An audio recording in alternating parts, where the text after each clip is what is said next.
Assalamu alaikum warahmatullahi wabarakatuh. Naam, ndugu yangu, leo kidogo nataka nifafanue, niingie kwenye mimea, kwa sababu alhamdulillah tunamshukuru Mwenyezi Mungu Subhanahu wa Ta'ala kwa kutujalia kufahamu baadhi ya mambo machache kabisa, na hayo nayo pia vile vile kupenda kuwajulisha na wenzetu ili waweze kuyajua na kuweza kufanikisha majambo yao. Mnajua jamani, katika dunia hii kuna ilmu nyingi sana za maajabu. Hususan ukiambiwa habari za miti utashangaa, ukiambiwa habari za aya za Qur'ani mbalimbali na dua mbalimbali pia vile vile na ajabu juu ya ajabu lakini yote hayo maana yake sisi wanadamu tusipate tabu tusipate tabu. Mimi leo ndugu yangu, kama nilivyokuambia, nikupe faida ya miti au mti mdogo tu. Kuna mmea ambao unaitwa mtulatula. Mtulatula huu kwa jina lingine ni ndulele. Una majina mengi. Hebu niangalie moja katika wataalamu hapa anaeleza kwamba huu mti wa mtulatula wengine na uita nyanyapoli, wengine mtunguja, wengine ndo tulatula hilo, wengine anaita nzilimizi huu mtulatula, wengine anaita nditula wengine anaita mtikisa wachawi, wengine anaita ndulele, wengine anaita tobotobo. Lakini tu huu mtikisa wachawi, hivi wewe ushawahi kujiuliza kwa nini mtulatula mpaka uitwe mtikisa wachawi? Mchawi namna mchawi anavoogopewa. Mtu akikaa kwa bwana fulani mchawi, hofu kibao, lakini ukitumia mtulatula mchawi unamtikisa. Ndio mtu ambaye unaitwa mtikisa wachawi. Huo mtulatula ukichukua zile tunda, kama utajifanya kuwa ndio ubani ukasoma dua fulani, unaangamiza wachawi wote wanaokuloga. Lakini leo sipo huko, nipo katika upande fulani. Sasa huu mti wa tulatula huu, moja katika faida yake, ukichukua lile tunda, na muda mwingine watu wanachukua tunda la njano, muda mwingine anakuwa bwana tunda, wengi wamezoea tunda la njano, lakini mimi nakwambia ukichukua la njano sawa, lakini ukichukua bichi pia wala haina tatizo. Sasa unachukua lile tunda la tulatula la mti huu wa mtikisa wachawi, maajabu yake lile tunda ukichukua tu ukiweka ukiwa nalo katika mfuko wako, moja katika maajabu, mchawi ule mwenda usiku, mchawi hana ujanja wa kukuona. Mchawi hawezi kukuona. Hilo ni ajabu mojawapo la tunda hili. Unajua kuna vitu vidogo alafu vina siri kubwa sana. Lakini pia vile vile huo mti ambao watulatula, na kuongezea leo na kukumbushia, kama mtu ni mchawi ukachukua zile tunda 25, alafu zile tunda zile zikachemshwa katika maji, alafu mchawi akaambiwa koga haya maji. Kama wewe ni mchawi kweli, kwamba tena sema sitorudia uchawi, akoge yale maji, amani mimi nasema uchawi wangu nilokuwa nao siwezi kuurudia. Akaoga yale maji. Baada ya kusema maneno hayo, akirudia uchawi, huyo mchawi mtamzika huyo. Hiyo ni tulatula hiyo. Sawa? Lakini tulatula hii ina maajabu sana. Pia vile vile hata katika upande wa kukubalika. Mzizi wa tulatula ule, mzizi wake, kuchukua mzizi wa tulatula ule uchanganye na kamba ya mlazalaza. Mtu akiwa nayo hata katika mfuko, anapenda kuzungumza, kaka kila ukizungumza unaeleweka vizuri tu. Sasa hiyo ni katika siri za miti. Sasa leo nagusia miti kidogo, sawa.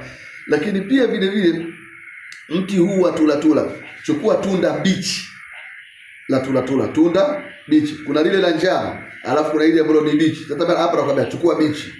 Ukishalichukua lile bichi lile, lisomee Ayatul Kursi mara 50. Baada ya kusomea Ayatul Kursi mara 50, kuwa nalo lile, wewe nenda zako kazini. Utashangaa kila mtu atakufurahikia, na kila mtu yani utafurahikiwa, na usishangae ukapandishwa na cheo kwa namna moja ama nyingine. Hilo ni tunda hili la tula. Na ukamate hapa, sio vitu vya kubahatisha. Nakupa vitu ambavyo vilivyotulia sio vya kubahatisha, ni wewe tu ufanye uone mambo yake. Lakini pia vile vile huu mti wa tula ukichukua lile tunda lake lile, chukua na mzizi wa mbaazi. Chukua mzizi wa mbaazi, unaweza ukakata mizizi ya mbaazi hata vipande 7 virefu kiasi kama upande wa kidole hivi, vipande 4. Tuchukua vipande 4 mzizi wa mzizi wa mbaazi vipande 4 na tula zako 4. Chimba katika eneo la nyumba yako, tia nia, akija mchawi katika eneo langu apigwe fimbo. Weka tula chini, juu weka kimzizi cha mbaazi, fukia katika shimo lako hili, mashimo yote 4. Sawa, huku ushaweka nia ya kupigwa bakola mchawi. Ndugu yangu, halina shaka hili. Akija mchawi anapigwa fimbo. Wewe utasikia tuko tayari. Hiyo ni nini? Hiyo ni mti wa tula. Ni kitu kidogo ambacho hata akili muda mwingine ikawa nzito kukubali. Yaani tula alafu na kimzizi cha mbaazi, fimbo anapigwa. Weka wewe wapigwe fimbo wachawi. Na ndio maana ukaitwa mti huu mtikisa wachawi. Sawa ndugu yangu, ikaitwa mtikisa wachawi. Kwa nini mtikisa wachawi? Kwa sababu una mambo mengi sana. Leo nimeonelea kidogo nigusie tena upande wa miti, ili kila mmoja anayefuatilia darasa zangu hizi aweze kupata faida kwa namna moja ama nyingine. Mti huo wa tula, muda mwingine unaweza ukachukua ule mzizi wake ukausaga uwe unga, kisha ule unga uweke kwenye mafuta ya zaituni au mafuta ya alizeti. Na hapa wengi ukimwambia mafuta ya alizeti anaona ni mafuta ya kawaida, lakini wewe ungelijua maajabu ya mti wa alizeti, ungeuheshimu sana mti wa alizeti. Tofauti na kupikia chakula tu, lakini una maajabu mengine mengi sana mti ule. Lakini kutokana na muda hatuwezi kuzama huko zaidi na zaidi, ila tu ni kwamba tumia haya, na tunaomba Mwenyezi Mungu Subhanahu wa Ta'ala kila atakayetumia Mwenyezi Mungu amwafikishe na yale ambayo makusudio yake ambayo anakusudia. Mimi ndugu yako naitwa Maalim Suleiman Mgusura. Namba zangu za simu ni 0716447727 au 0762664094. Kama uko mbali, uko katika nchi mbalimbali huko, unaanza na kodi namba alama jumlisha 255 au +255 Karibu sana katika chaneli yetu ya Shekhe Mgusura TV. Utajifunza mengi, utapata mambo mengi. Huwa tunafundisha, kuna wakati tunapeana mambo mbalimbali ya aya mbalimbali na faida zake, na kuna wakati tunakwenda kwenye mimea ya Mwenyezi Mungu Subhanahu wa Ta'ala na siri zake na faida zake, siri ambazo muda mwingine akili haikubali, lakini ndivyo vitu viko hivyo ambavyo wewe utatumia, utaona maajabu ya ulimwengu na mambo mbalimbali jinsi yanavyopatikana.